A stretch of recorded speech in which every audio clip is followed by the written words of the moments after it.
ਅਸੀਂ ਅੱਜ ਇੱਥੇ ਇਕੱਠੇ ਹੋਏ ਹਾਂ ਗੁਰੂ ਗ੍ਰੰਥ ਸਾਹਿਬ ਮਹਾਰਾਜ ਦੀ ਬੇਅਦਬੀ ਤੇ ਬੰਦੀ ਸਿੰਘਾਂ ਦੀ ਰਿਹਾਈ ਵਾਸਤੇ। ਜੇ ਨਾ ਸਾਡੇ ਬੰਦਿਆਂ ਨੂੰ ਹਥਿਆਰ ਚੁੱਕਣੇ ਪੈਂਦੇ, ਨਾ ਸਾਡੇ ਸਿੰਘਾਂ ਨੂੰ ਘਰੋਂ ਬਘਾਰ ਹੋਣਾ ਪੈਂਦਾ, ਨਾ ਬੇਅੰਤਾ ਬੁੱਚੜ ਜ਼ਾਲਮ ਬਣ ਕੇ ਕਿਉਂ ਕੇ ਸਾਡੀ ਨੌਜਵਾਨੀ ਮਾਰਦਾ, ਨਾ ਭਾਈ ਤਾਰੇ ਹੋਣਾ ਨੂੰ, ਭਾਈ ਹਵਾਰੇ ਹੋਣਾ ਨੂੰ, ਨਾ ਭਾਈ ਰਾਜੋਆਣੇ ਹੋਣਾ ਨੂੰ ਇਹ ਕਾਨੂੰਨ ਹੱਥ 'ਚ ਲੈਣਾ ਪੈਂਦਾ ਤੇ ਇਹਨੂੰ ਸੋਧਣਾ ਪੈਂਦਾ। ਇਹਨਾਂ ਨੇ ਆਪਣੇ ਸੰਵਿਧਾਨ ਦੀਆਂ ਧੱਜੀਆਂ ਉਡਾ ਕੇ ਲੱਖਾਂ ਸਿੱਖ ਨੌਜਵਾਨਾਂ ਦਾ ਘਾਣ ਕੀਤਾ। ਅਸੀਂ ਗੁਲਾਮ ਆ ਤੇ ਗੁਲਾਮਾਂ ਦੀ ਕੌਮ ਦੇ ਨਾਲ ਇਹ ਵਤੀਰਾ ਆਮ ਗੱਲ ਹੈ। ਜੇ ਤੇ ਗੱਲ ਕਰਨੀ ਹੈ ਬੰਦੀ ਸਿੰਘਾਂ ਨੂੰ ਛਡਾਉਣ ਦੀ ਤੇ ਮਸਲੇ ਦੀ ਜੜ ਤੱਕ ਨਹੀਂ ਪਹੁੰਚਣਾ ਤੇ ਫਿਰ ਤੇ ਇਹ ਚੱਕਰ ਵਿਊ ਹੈ, ਇਹਦੇ 'ਚ ਫਸ ਕੇ ਰਵਾਂਗੇ, ਕਦੀ ਬਾਹਰ ਨਹੀਂ ਆ ਸਕਦੇ। ਅਸੀਂ ਬੰਦੀ ਸਿੰਘਾਂ ਦਾ ਸੰਘਰਸ਼ ਲੜਨਾ ਹੈ, ਬਸ਼ਰਤੇ ਇਹਦੇ 'ਚ ਕੋਈ ਸ਼ੱਕ ਵਾਲੀ ਗੱਲ ਨਹੀਂ। ਸਾਡੇ ਸਿੱਖ ਬਾਹਰ ਹੋਣੇ ਚਾਹੀਦੇ ਨੇ, ਪਰ ਇਸ ਗੱਲ ਦੇ ਵਿੱਚ ਅਸੀਂ ਖਾਲਿਸਤਾਨ ਦੇ ਸੰਘਰਸ਼ ਦੇ ਨਾਲ, ਆਜ਼ਾਦੀ ਦੇ ਸੰਘਰਸ਼ ਦੇ ਨਾਲ ਕੋਈ ਸਮਝੌਤਾ ਨਹੀਂ ਕਰਦਾ। ਵਾਹਿਗੁਰੂ ਵਾਹਿਗੁਰੂ ਵਾਹਿਗੁਰੂ ਵਾਹਿਗੁਰੂ ਵਾਹਿਗੁਰੂ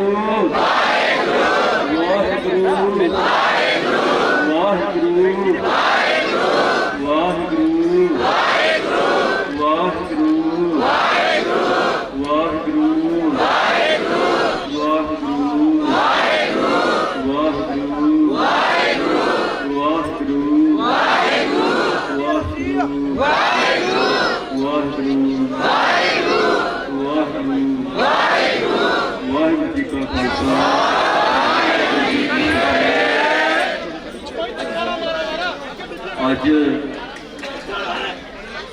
ਸਾਰੀਆਂ ਸੰਗਤਾਂ ਜਿਹੜੀਆਂ ਇੱਥੇ ਪਹੁੰਚੀਆਂ, ਪਹਿਲਾਂ ਤਾਂ ਸਾਰਿਆਂ ਦਾ ਦਿਲੋਂ ਧੰਨਵਾਦ। ਤੁਸੀਂ ਪੰਜਾਬ ਦੇ ਹੱਕਾਂ ਲਈ ਸੰਘਰਸ਼ ਕਰਨ ਵਾਲੇ ਉਹ ਸਿੰਘ, ਕਿਉਂਕਿ ਜਦੋਂ ਗੱਲ ਚੱਲਦੀ ਹੈ ਬੰਦੀ ਸਿੰਘਾਂ ਨੂੰ ਰਿਹਾ ਕਰਾਉਣ ਦੀ ਤੇ ਪਹਿਲਾ ਸਵਾਲ ਸਾਡੇ ਮਨ 'ਚ ਇਹ ਆਉਣਾ ਚਾਹੀਦਾ, ਜਿਹੜਾ ਨਹੀਂ ਆਉਂਦਾ ਉਹ ਸਵਾਲ ਹੈ ਕਿ ਬੰਦੀ ਸਿੰਘ ਜੇਲ੍ਹਾਂ 'ਚ ਗਏ ਕਿਉਂ? ਉਹ ਸਿੰਘੋ ਸ਼ਾਂਤੀ ਰੱਖੋ 2 ਮਿੰਟ। ਕੀ ਗੱਲ ਹੈ? ਆ ਪਰਦਾ ਚੱਕ ਦਿਓ, ਆ ਪਰਦਾ ਚੱਕ ਦਿਓ।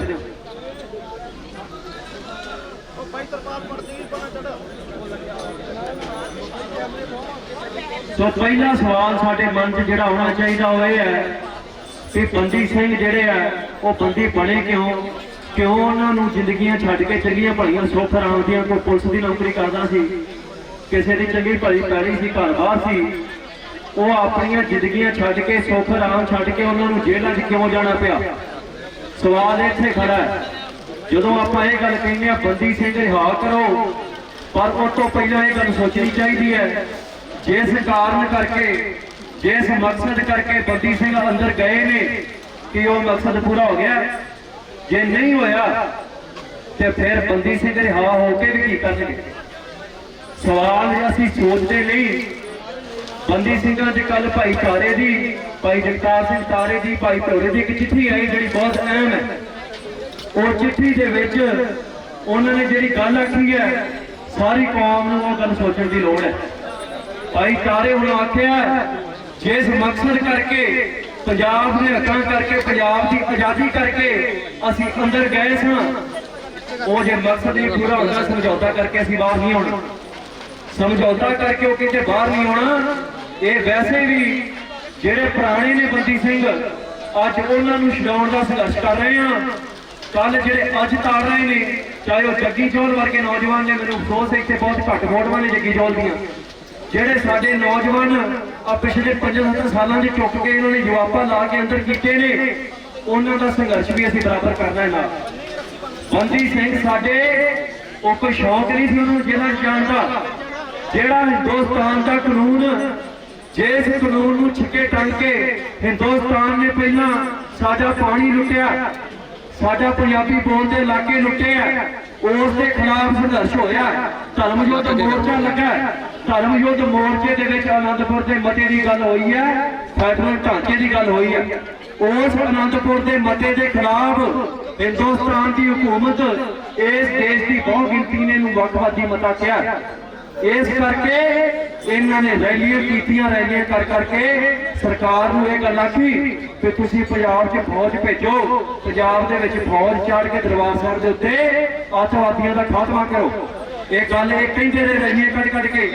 सो जिहड़े सानूं अतवादी कहिंदे सन, जिन्हों ने साडे तख्त के उत्ते टैंका चाढ़ के, तोपां चाढ़ के, उत्थे छोटे छोटे बच्चे शहीद करके साडे सिर ते भागी चाढ़ी है, जिन्हों दिल्ली दे विच सिखां दा कतलेआम कीता। सिखो ये गल समझ लीए, जिन्हों ने दिल्ली दीआं सड़कां ते साडीआं धीआं भैणां दी बेपटी कीती, जिन्हों ने साडा कतलेआम कीता, जे उन्हां कोल कहने भी बंदी सिंह रिहा करदे, उन्हां नहीं करने। सो सवाल इत्थे आण के खड़ा है भी असीं अज इत्थे इकट्ठे होए हां गुरु ग्रंथ साहिब महाराज की बेअदबी ते बंदी सिंहां दी रिहाई वास्ते। पर एक गल अपने आप नूं पुछ के वेखो कि जे ना साडे ते जुल्म हुंदा, जे ना साडे बंदियां नूं हथियार चुकने पैंदे, ना साडे सिंहां नूं घरों बघार होना पैंदा, ना बेअंता बुचड़ जालम बन के क्यों के साडी नौजवानी मारदा, ना भाई तारे होना नूं, भाई हवाले होना नूं, ना भाई राजोवाले होना नूं एक कानून हाथ च लैना पैंदा ते इहनूं सोधना पैंदा। जे सोधना पिया क्यों? क्योंकि अपना संविधान जिहड़ा इन्हां दा ਉਹ ਕਹਿੰਦਾ ਵੀ ਤੁਸੀਂ ਝੂਠੇ ਮੁਕਾਬਲੇ ਨਹੀਂ ਬਣਾ ਸਕਦੇ, ਤੁਸੀਂ ਹਰ ਮੁਜਰਮ ਨੂੰ ਕੋਰਟ 'ਚ ਪੇਸ਼ ਕਰਨਾ। ਪਰ ਇਹਨਾਂ ਨੇ ਆਪਣੇ ਸੰਵਿਧਾਨ ਦੀਆਂ ਧੱਜੀਆਂ ਉਡਾ ਕੇ ਲੱਖਾਂ ਸਿੱਖ ਨੌਜਵਾਨਾਂ ਦਾ ਘਾਣ ਕੀਤਾ। ਅਸੀਂ ਸ਼ੁਕਰਗੁਜ਼ਾਰ ਹਾਂ ਉਹਨਾਂ ਸਿੱਖਾਂ ਦੇ ਜਿਨ੍ਹਾਂ ਬਿਆੰਤੇ ਨੂੰ ਨੱਥ ਪਾਉਣ ਲਈ ਭਾਈ ਦਿਲਾਵਰ ਸਿੰਘ ਵਰਗਿਆਂ ਨੇ ਆਪਣੇ ਲੱਕ ਨਾਲ ਪੰਪ ਬੰਨ੍ਹ ਕੇ ਸ਼ਹੀਦੀ ਦਿੱਤੀ ਹੈ। ਨਹੀਂ ਤੇ ਅੱਜ ਹੋ ਸਕਦਾ ਜਿੰਨੇ ਨੌਜਵਾਨ ਬੈਠੇ ਸਾਡੇ ਮਾਂ ਪਿਓ ਹੀ ਨਾ ਹੁੰਦੇ ਤੇ ਅਸੀਂ ਕਿੱਥੋਂ ਪੈਦਾ ਹੋਣਾ।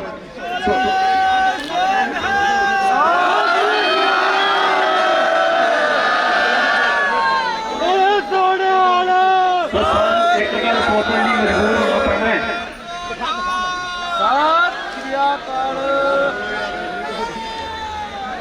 सानू एक गल सोचने की खालसा जी मजबूर होना पैना है। वो ये गल है कि ये चक्कर किन्ना के चिर घूमू, साडे बंदे चके जाणगे, साडे ते जुल्म होऊ, साडे बंदे उस जुल्म का अदालतां इंसाफ ना करनगियां, साडे बंदे उसका इंसाफ करनगे, उन्हां नूं कैद होऊ जे गोलियां मार दित्तियां जाणगियां, उन्हां नूं कैद होऊ। ਅਸੀਂ ਉਹਨਾਂ ਨੂੰ ਛਡਾਉਣ ਲਈ ਮੋਰਚੇ ਲਾਵਾਂਗੇ, ਧਰਨੇ ਲਾਵਾਂਗੇ ਤੇ ਇੱਥੇ ਧਰਨਿਆਂ ਮੋਰਚਿਆਂ ਦੇ ਵਿੱਚ ਫਿਰ ਸਾਡੇ ਬੰਦੇ ਚੁੱਕੇ ਜਾਣਗੇ, ਫਿਰ ਉਹਨਾਂ ਨੂੰ ਛਡਾਉਣ ਲਈ ਮੋਰਚੇ ਲਾਵਾਂਗੇ। ਬਲਗਾੜੀ ਦੇ ਵਿੱਚ ਇਹੋ ਕੁਝ ਵਾਪਰਿਆ।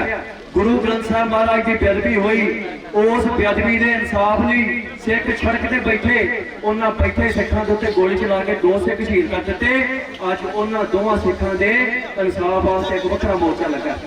ਹੁਣ ਦੱਸੋ ਮੈਨੂੰ ਇਹ ਚੱਕਰ ਤੋਂ ਨਿਕਲਣਾ ਕਿਵੇਂ ਹੈ? ਇਹ ਚੱਕਰ ਜਦੋਂ ਸਾਰੀਆਂ ਤੰਦਾਂ ਫਰੋਲਦੇ ਆਪਾਂ ਅਖੀਰ ਨੂੰ ਜਾ ਕੇ ਗੱਲ ਗੁਲਾਮੀ ਤੇ ਜੁੜ ਜਾਂਦੀ ਹੈ। ਅਸੀਂ ਗੁਲਾਮ ਆ ਤੇ ਗੁਲਾਮਾਂ ਦੀ ਕੌਮ ਦੇ ਨਾਲ ਇਹ ਵਤੀਰਾ ਆਮ ਗੱਲ ਹੈ। ਇਹ ਨਾ ਸੋਚਿਆ ਕਰੋ ਜੇ ਸਾਡੇ ਕੋਲ ਕੋਠੀਆਂ ਆ ਗਈਆਂ, ਘਰ ਆ ਗਏ ਤੇ ਕਾਰਾਂ ਆ ਗਈਆਂ ਤੇ ਅਸੀਂ ਗੁਲਾਮ ਨਹੀਂ ਰਹੇ। ਗੁਲਾਮੀ ਆਰਥਿਕਤਾ ਤੇ ਨਹੀਂ ਟਿਕੀ। ਦਿੱਲੀ ਦੇ ਸਿੱਖ ਜਿਹੜੇ ਬੜੇ ਧਨਾੜ ਸਨ, ਜਿਹੜੇ ਕਹਿੰਦੇ ਖੋਦੇ ਕਾਰੋਬਾਰੀ ਸਨ, ਇੱਕ ਰਾਤ ਦੇ ਵਿੱਚ ਰੇਹੜੀਆਂ ਲਾਉਣ ਵਾਲੇ, ਸਿਗਰਟਾਂ ਵੇਚਣ ਵਾਲੇ, ਖੋਖੇ ਲਾਉਣ ਵਾਲੇ ਬੰਦੇ ਉਹਨਾਂ ਦੇ ਘਰਾਂ 'ਚ ਵੜੇ, ਉਹਨਾਂ ਦੇ ਘਰਾਂ 'ਚ ਵੜ ਕੇ ਧੀਆਂ ਭੈਣਾਂ ਦੀਆਂ ਬੇਪਤੀਆਂ ਕੀਤੀਆਂ। ਵੱਡੇ ਵੱਡੇ ਜਿਹੜੇ 에ਅਰ ਮਾਰਸ਼ਲ ਅਰਜਨ ਸਿੰਘ ਵਰਗੇ ਆ, ਜਿਨ੍ਹਾਂ ਨੇ ਦੇਸ਼ ਦੀ ਸੇਵਾ ਕੀਤੀ, ਜਿਨ੍ਹਾਂ ਨੂੰ ਅਣਗਿਣਤ ਮੈਡਲ ਮਿਲੇ, ਉਹਨਾਂ ਦੇ ਘਰ ਦੇ ਵਿੱਚ ਜਦੋਂ ਭੀੜ ਬਣ ਲੱਗੀ ਉਹਨਾਂ ਗੋਲੀ ਚਲਾਈ ਹੈ। ਕਿਉਂ? ਤੇ ਪੁਲਿਸ ਆਈ, ਪੁਲਿਸ ਉਹਨਾਂ ਦਾ ਅਸਲਾ ਜ਼ਬਤ ਕਰਕੇ ਲੈ ਗਈ ਕਿ ਭੀੜ ਵਾਸਤੇ ਇਹ ਸੌਖਾ ਹੋਵੇ ਕਿ ਤੁਹਾਡੇ ਘਰ ਵੜ ਜਾਣਾ। ਸੋ ਇਹ ਗੱਲ ਸਮਝ ਲਈਏ, ਗੁਲਾਮਾਂ ਦੀ ਜ਼ਿੰਦਗੀ ਤੇ ਦੂਜਿਆਂ ਦੀ ਜ਼ਿੰਦਗੀ 'ਚ ਫਰਕ ਹੁੰਦਾ ਹੈ। और राम रहीम जिन्हें गुरु ग्रंथ साहिब महाराज की बेअदबी कराई है, ਜਿਹਦੇ ਤੇ ਬਲਾਤਕਾਰ ਦਾ ਇਲਜ਼ਾਮ ਹੈ, ਜਿਹਦੇ ਤੇ ਬੰਬ ਧਮਾਕੇ ਦਾ ਜਿਹੜਾ ਮੌੜ ਬੰਬ ਧਮਾਕਾ ਹੋਇਆ ਜਿੱਥੇ 6 ਬੱਚੇ ਮਾਰੇ ਗਏ ਆ, ਉਹ ਬੰਬ ਧਮਾਕਾ ਉਹ ਬੰਬੇ ਦੇ ਡੇਰੇ ਤੇ ਬਣਿਆ। ਉਸ ਰਾਮ ਰਹੀਮ ਨੂੰ ਸਾਲ ਦੇ ਵਿੱਚ 6 ਵਾਰੀ ਪਰੋਲ ਮਿਲ ਜਾਂਦੀ ਹੈ ਤੇ ਸਿੱਖਾਂ ਨੂੰ 30 ਸਾਲ 35 ਸਾਲ ਹੋ ਗਏ ਨੇ ਸਜ਼ਾਵਾਂ ਪੂਰੀਆਂ ਕਰਕੇ। ਇਹਨਾਂ ਨੂੰ ਅਜੇ ਵੀ ਪਰੋਲ ਨਾ ਛੱਡੋ, ਇਹਨਾਂ ਨੂੰ ਜੇਲ੍ਹ ਚੋਂ ਬਾਹਰ ਕੱਢਣ ਕੋ ਮਾਂ ਮਾਰ ਜਾਵੇ ਨਾ ਕਿਸੇ ਬੰਦੀ ਸਿੰਘ ਦੀ, ਉਹਨੂੰ ਅੱਧੇ ਘੰਟੇ ਦੀ ਰਿਹਾਈ ਨਹੀਂ ਦਿੰਦੇ। ਉਹ ਸਿੰਘੋ ਸ਼ਾਂਤੀ ਰੱਖੋ।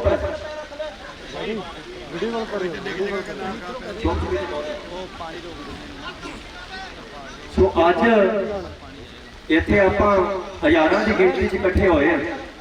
मैं बहुत रेडी हाँ उन्होंने लोगों का ਜਿਹੜੇ ਇੱਥੇ ਆਉਂਦੇ ਨੇ ਆਪਣਾ ਸਮਾਂ ਕੱਢ ਕੇ।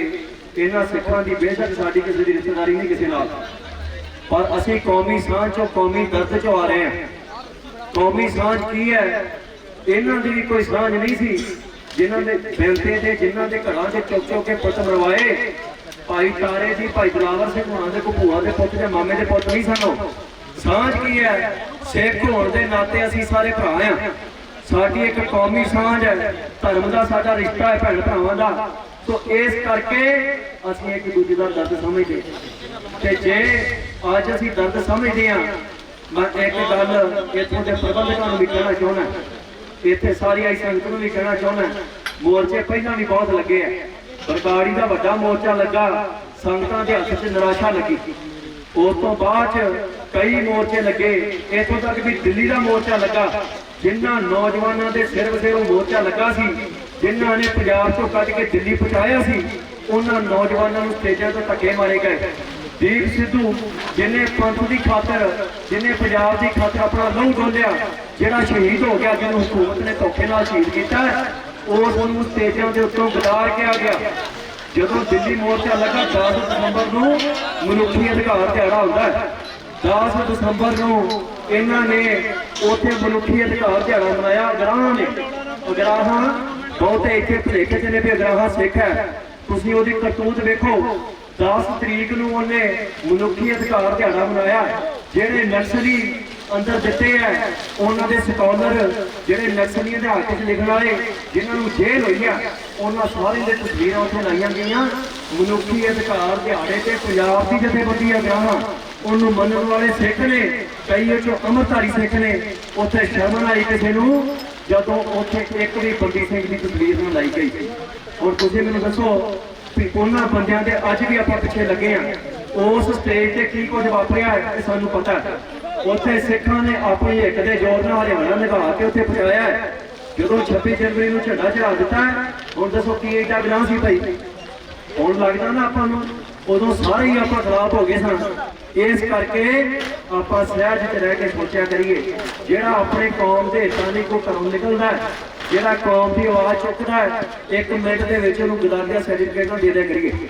क्योंकि देखो बहुत समय बाद सानूं दीप सिद्धू वर्गे आगू मिलते हैं, पर असीं करदे की है? असीं उन्हां दी पैर पैर के प्रीखिया लैंदे। उहदा नतीजा की निकलदा है? साडा नौजवान दिल्लीओं उहदा धोखे नाल मार दिता और उहदा कुछ बनिया? कुछ नहीं बनिया।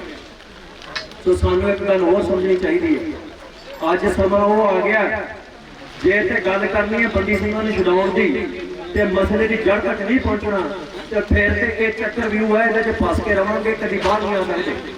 ते जे गल करांगे गुलामी की, जे गल करांगे आज़ादी लैण की, जे गल करांगे अपने राज की प्राप्ति की, तो एक बारी तो तंगी आऊगी, एक बारी संघर्ष लम्मा करना पऊगा, सिर देने पैणगे। मैं अगे पिछलियां थावां ते गल कीती है, मैं इत्थे भी कर देना। गोल मोल गल्लां मैनूं करनियां नहीं आउंदियां। देखो राज बिना न धर्म चले है, धर्म बिना सब गले गले। कोई किसी को राज न दे है, जो ले है निजबल से। ये भी गल उन्नी जरूरी है। राज किसी को थाली च धर के नहीं दिंदा, किसी को वाधू भी पिया होवे तां भी नहीं दिंदा। सानू अपना राज लड़ के लेना पैना है, ते जिन्ना चिर राज नहीं लेंदे उन्ना चिर सिखां दे बच्चे ये हिंदुस्तान की जी पिंजरा बनाया सिखां वास्ते ना, ये तड़प तड़ के मर गए, कोई नहीं रोक सकता। ते राज की प्राप्ति करांगे, घट खा लवांगे, रुखी खा लवांगे, पर गैर अल्ट नहीं खावांगे। ये कई पुछदे भी तुहानूं कोर्ट नहीं लगदी जी, तुहानूं बंदरगाह नहीं लगदी, तुहानूं आ नहीं लगदा, तुसीं व्यापार किन्ना करोगे? मेरा इक्को ही जवाब होता है, पिंजरे दे विच पए किसी शेर नूं तुसीं ये पुछो कि बाहर निकल के किहड़े इलाके च जाएगा, किहड़े इलाके च जाके शिकार करेगा, की करेगा, किहनां लड़ेगा? ये सवाल भविख दे नहीं, असीं जवाब दे नहीं हैगे इन्हां दे। पिंजरे च पई किसी कौम नूं सवाल नहीं किया जा सकता। दुनिया के उत्ते आज़ादी के संघर्ष चल रहे हैं, फलस्तीन की आज़ादी का संघर्ष चलता है, खब्बे पक्की सारे उन्होंने मैच ने, अगले कामरेड ने दुनिया भर दे, ये सारे फलस्तीन की मैच ने। एक कभी फलस्तीनियों नहीं पूछते कि इत्थे राज आऊगा तुसीं किवें चलाओगे, समुद्र तो उत्थे भी कोई नहीं लगता, इत्थे राज आऊगा तुसीं धर्म का राज करोगे जां तुसीं इत्थे डेमोक्रेसी लैके आओगे। सो इस करके सानूं समझण की लोड़ है खालसा जी, ये सवाल सानूं क्यों होंदे ने? ये खब्बे पक्खी सज्जे पक्खी हिंदुस्तान दे विच ਹੁਣੇ ਰਾਹੁਲ ਗਾਂਧੀ ਯਾਤਰਾ ਕੱਢ ਕੇ ਹਟਿਆ ਜੀ, ਭਾਰਤ ਜੋੜੋ ਯਾਤਰਾ। ਭਾਰਤ ਜੋੜੋ ਯਾਤਰਾ ਦਾ ਅਰਥ ਕੀ ਹੈ? ਭਾਰਤ ਜੁੜਿਆ ਕਿਵੇਂ ਹੈ?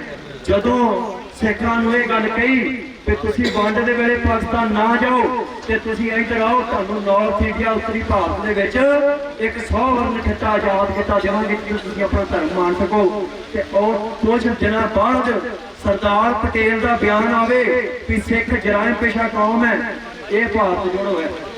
ਸਾਡਾ ਪਾਣੀ ਲੁੱਟਿਆ ਜਾਵੇ, ਸਾਰੇ ਹੀ ਸੂਬੇ ਜਿਹੜੇ ਨੇ ਉਹ ਬੋਲੀ ਦੇ ਆਧਾਰ ਤੇ ਬਣਨ। ਗੁਜਰਾਤੀਆਂ ਨੂੰ ਇੱਕ ਦਿਨ ਅੱਧੇ ਘੰਟੇ ਦੀ ਜੇਲ੍ਹ ਨਹੀਂ ਕੱਟਣੀ ਪਈ ਗੁਜਰਾਤ ਬਣਾਉਣ ਵਾਸਤੇ, ਤਾਮਿਲਾਂ ਨੂੰ ਨਹੀਂ ਕੱਟਣੀ ਪਈ, ਦੂਜਿਆਂ ਨੂੰ ਨਹੀਂ ਕੱਟਣੀ ਪਈ, ਮਦਰਾਸੀਆਂ ਨੂੰ ਨਹੀਂ ਕੱਟਣੀ ਪਈ, ਜਿਹੜੇ ਮਰਾਠੀ ਨੇ ਉਹਨਾਂ ਨੂੰ ਨਹੀਂ ਕੱਟਣੀ ਪਈ। ਸਾਡੀ ਵਾਰੀ ਆਈ, 16 ਸਾਲ ਸਾਡੇ ਬਜ਼ੁਰਗਾਂ ਨੇ ਧੱਕੇ ਖਾਧੇ, ਸਾਡੇ ਬੱਚੇ ਕਤਲ ਕਰ ਦਿੱਤੇ ਛੋਟੇ ਛੋਟੇ। ਇਸ ਕਰਕੇ ਅਸੀਂ ਬੋਲੀ ਦੇ ਆਧਾਰ ਦੇ ਉੱਤੇ ਆਪਣਾ ਸੂਬਾ ਮੰਗਦੇ ਹਾਂ, ਜਿਹੜਾ ਸਾਰਿਆਂ ਨੂੰ ਵੈਸੇ ਹੀ ਮਿਲ ਗਿਆ। ਜਿਹੜਾ ਰਿਪੇਰੀਅਨ ਕਾਨੂੰਨ, ਜਿਸ ਕਾਨੂੰਨ ਦੇ ਤਹਿਤ ਹਿੰਦੁਸਤਾਨ ਚੀਨ ਕੋਲੋਂ ਪਾਣੀ ਲੈਂਦਾ, ਜਿਸ ਕਾਨੂੰਨ ਦੇ ਤਹਿਤ ਹਿੰਦੁਸਤਾਨ ਆਪਣੇ ਸੂਬਿਆਂ 'ਚ ਪਾਣੀ ਦੀ ਵੰਡ ਕਰਦਾ ਹੈ, ਜਿਸ ਕਾਨੂੰਨ ਦੇ ਤਹਿਤ ਹਿੰਦੁਸਤਾਨ ਪਾਕਿਸਤਾਨ ਨੂੰ ਪਾਣੀ ਦਿੰਦਾ ਹੈ, ਉਸ ਕਾਨੂੰਨ ਨੂੰ ਛਿੱਕੇ ਟੰਗ ਕੇ ਉਸੇ ਕਾਨੂੰਨ ਨੂੰ ਪੰਜਾਬ ਦਾ ਪਾਣੀ ਪੰਜਾਬ ਦੇ ਕੋਲੋਂ ਖੋਹ ਕੇ ਹਰਿਆਣਾ, ਯੂਪੀ, ਹਰਿਆਣਾ, ਰਾਜਸਥਾਨ ਤੇ ਦਿੱਲੀ ਨੂੰ ਵੰਡਿਆ ਗਿਆ। ਉੱਥੋਂ ਯਮੁਨਾ ਲੰਘਦੀ ਹੈ, ਗੰਗਾ ਲੰਘਦੀ ਹੈ। ਗੰਗਾ ਦਾ ਪਾਣੀ ਪੰਜਾਬ ਨਾਲੋਂ 4 ਗੁਣਾ ਸਾਰੇ ਪਾਣੀ ਨਾਲੋਂ ਅਣਵਰਤਿਆ ਸਮੁੰਦਰ 'ਚ ਡਿੱਗਦਾ ਹੈ। ਕਿਸੇ ਨੇ ਨਹੀਂ ਕਿਹਾ ਕਿ ਗੰਗਾ ਦਾ ਪਾਣੀ ਪੰਜਾਬ ਨੂੰ ਦੇ ਦਈਏ ਤੇ ਪਾਣੀ ਦੀ ਲੋੜ ਹੈ। ਜੇ ਗ੍ਰੀਨ ਰੈਵੋਲੂਸ਼ਨ ਦਾ ਐਕਸਪੈਰੀਮੈਂਟ ਕਰਨਾ ਸੀ ਤੇ ਪੰਜਾਬ ਦੀ ਧਰਤੀ ਵਰਤੀ ਗਈ, ਸਾਡਾ ਖਾਣ ਪੀਣ ਖਰਾਬ ਹੋਇਆ। ਪੰਜਾਬ ਅੱਜ ਹਿੰਦੁਸਤਾਨ ਦੇ ਵਿੱਚ ਪਹਿਲੇ ਨੰਬਰ ਤੇ ਪਹੁੰਚ ਗਿਆ ਕੈਂਸਰ ਦੇ ਮਸਲਿਆਂ ਦੇ ਵਿੱਚ। ਹੁਣ ਦੱਸੋ, ਇਹ ਜਿਹੜਾ ਭਾਰਤ ਜੋੜੋ ਹੈ ਤੁਹਾਡਾ। ਫਿਰ ਜਦੋਂ ਅਸੀਂ ਹੱਕ ਮੰਗੇ, ਅਨੰਦਪੁਰ ਦਾ ਮਤਾ ਬਣਾਇਆ, ਅਨੰਦਪੁਰ ਦੇ ਮਤੇ 'ਚ ਸਾਰੇ ਸੂਬਿਆਂ ਦੀ ਭਲਾਈ ਸੀ, ਸਾਰਿਆਂ ਦਾ ਸੱਭਿਆਚਾਰ ਬਚੇ, ਸਾਰਿਆਂ ਦੀ ਬੋਲੀ ਬਚੇ, ਸਾਰਿਆਂ ਦਾ ਪਹਿਰਾਵਾ ਬਚੇ, ਸਾਰੇ ਆਪੋ ਆਪਣੇ ਖਿੱਤੇ ਦੇ ਮਾਲਕ ਹੋਣ। ਉਸ ਮਤੇ ਨੂੰ ਇਹਨਾਂ ਵੱਖਵਾਦੀ ਮਤਾ ਕਹਿ ਕੇ ਤੇ ਸਾਡੇ ਤੇ ਟੈਂਕ ਚੜੇ, ਸਾਡੇ ਦਰਬਾਰ ਸਾਹਿਬ ਨੂੰ ਢਹਿ ਢੇਰੀ ਕਰ ਦਿੱਤਾ। ਇਹ ਭਾਰਤ ਜੋੜੋ ਸੀ। ਜਦੋਂ ਸਾਡੇ ਨੌਜਵਾਨਾਂ ਨੂੰ ਪਿੰਡਾਂ 'ਚੋਂ ਖੋਹ ਕੇ ਉਹਨਾਂ ਨੂੰ ਸ਼ਹੀਦ ਕੀਤਾ ਗਿਆ, 16 ਸਾਲਾਂ ਦੇ ਨੌਜਵਾਨੋਂ, ਤੁਹਾਡੇ ਜਿਹੜੇ ਨੌਜਵਾਨ ਸਨ ਛੋਟੇ ਛੋਟੇ, ਜਿਹੜੇ ਘਰੋਂ ਪੱਠੇ ਵੱਢਣ ਗਏ, ਜਿਹੜੇ ਸਕੂਲੇ ਗਏ, ਜਿਨ੍ਹਾਂ ਨੂੰ ਰਾਹ 'ਚ ਫੜ ਕੇ ਮੁਕਾਬਲਾ ਬਣਾ ਕੇ ਤੇ ਆਪਣੇ ਮੈਡਲ ਗਲਾਂ 'ਚ ਪਵਾ ਲਏ ਤੇ ਇਹ ਕਹਿ ਦਿੱਤਾ ਵੀ ਬੜਾ ਤਕੜਾ ਅੱਤਵਾਦੀ ਮਾਰਿਆ। ਇਹ ਸੀ ਭਾਰਤ ਜੋੜੋ।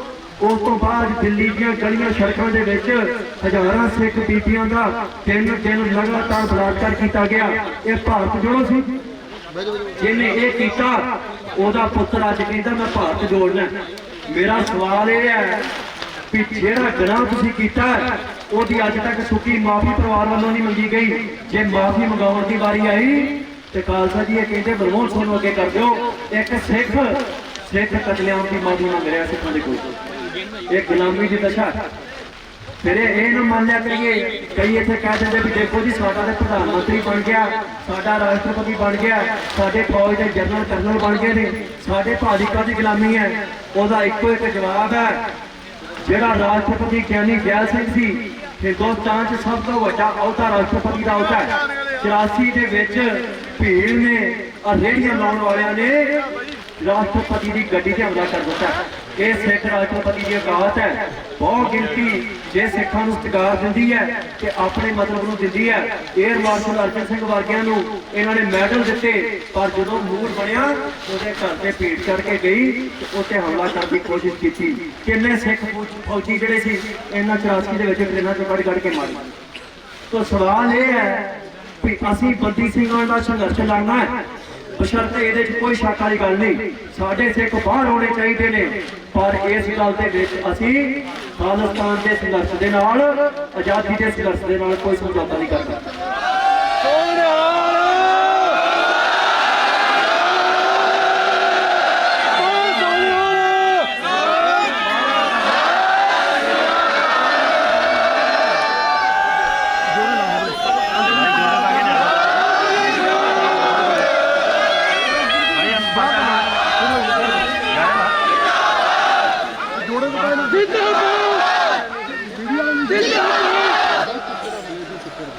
ਇਹ ਸਾਨੂੰ ਕਹਿੰਦੇ ਇੱਥੇ ਸਾਨੂੰ ਬੜੇ ਹਵਾਲੇ ਦਿੱਤੇ ਜਾਂਦੇ ਨੇ। ਆਪੋ ਦੇਖੇ ਨਾ ਪੋਸਟ ਦੇਖੇ ਨੇ, ਸੰਵਿਧਾਨ ਹੱਕ ਹੈ। ਬੰਦੀ ਸਿੰਘਾਂ ਨੂੰ ਛਡਾਉਣਾ ਕਹਿੰਦੇ ਸਾਡਾ ਸੰਵਿਧਾਨ ਹੱਕ ਹੈ। ਕਿਹੜਾ ਸੰਵਿਧਾਨ ਭਾਈ?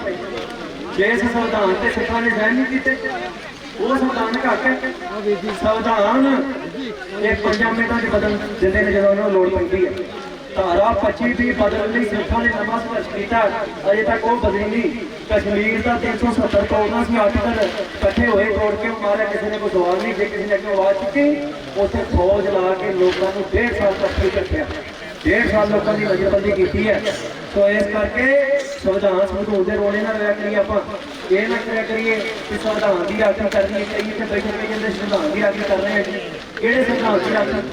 ਇਸ ਸੰਵਿਧਾਨ ਨੂੰ ਇਹ ਨਾ ਦੇਖਿਆ ਕਿ ਸਿੱਖਾਂ ਦੀਆਂ ਧੀਆਂ ਭੈਣਾਂ ਦੀ ਬੇਪਤੀ ਕੀਤੀ ਹੈ, ਕਿਹੜੇ ਕਾਨੂੰਨ ਤਹਿਤ ਹੋਈ? 1.5 ਲੱਖ ਨੌਜਵਾਨ ਸਿੱਖਾਂ ਦਾ ਘਰੋਂ ਚੁੱਕ ਕੇ ਮਾਰ ਦਿੱਤਾ ਹੈ। ਸੰਵਿਧਾਨ ਨੂੰ ਚੇਤਾ ਨਾ ਆਇਆ ਕਿ ਸਾਡੇ ਸਿੱਖਾਂ ਦੇ ਪੋਤੇ ਮਰ ਰਹੇ ਨੇ ਤੇ ਅਸੀਂ ਠੇਕਾ ਲਿਆ ਸੰਵਿਧਾਨ ਬਚਾਉਣ ਦਾ। ਜਿਨ੍ਹਾਂ ਦਾ ਸੰਵਿਧਾਨ ਹੈ ਉਹ ਬਚਾਉਣ ਨਾ ਬਚਾਉਣ, ਸਾਡਾ ਸੰਵਿਧਾਨ ਸ੍ਰੀ ਗੁਰੂ ਗ੍ਰੰਥ ਸਾਹਿਬ ਮਹਾਰਾਜ ਹੈ।